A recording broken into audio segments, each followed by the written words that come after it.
Shri Gautami junior కళాశాల Darsi, Markapuram, ఎర్రగొండపాలెంలో 2026 intermediate ఫలితాలలో మొదటి సంవత్సరం బైపీసీలో జిల్లాలో మొదటి ర్యాంకు 455 మార్కులకు గాను 450 మార్కులు ఇద్దరు. పడిగపాటి జ్యోతి టి అభినయశ్రీ.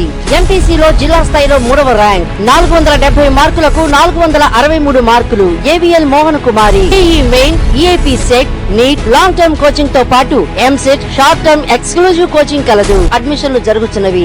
వేసవి ఎండలకు ప్రజలు అల్లాడిపోతున్న ప్రస్తుత పరిస్థితుల్లో చల్లటి కబురుగా దర్శి ప్రాంతంలో ప్రస్తుతం ఎండిపోయి ఉన్న సాగర్ జలాల పెద్ద కాలువకు 3 రోజుల్లో సాగర్ జలాలు ప్రవహించబోతున్నాయి. రామతీర్థం జలాశయం తాగునీటి చెరువుల్ని నింపేందుకై నాగార్జున సాగర్ డ్యాము నుంచి నీరు విడుదల జరిగి ప్రస్తుతం బుగ్గవాగు నుంచి కూడా నీటి విడుదల జరిగిందని తెలిసింది. 3 రోజుల్లో దర్శి ప్రాంతంలోని పెద్ద కాలువకు నీళ్లు చేరుకోనున్నాయి. ప్రస్తుతం వస్తున్న నీళ్లు ప్రజల దాహార్తిని తీర్చేందుకు ఉపయోగపడనున్నాయి.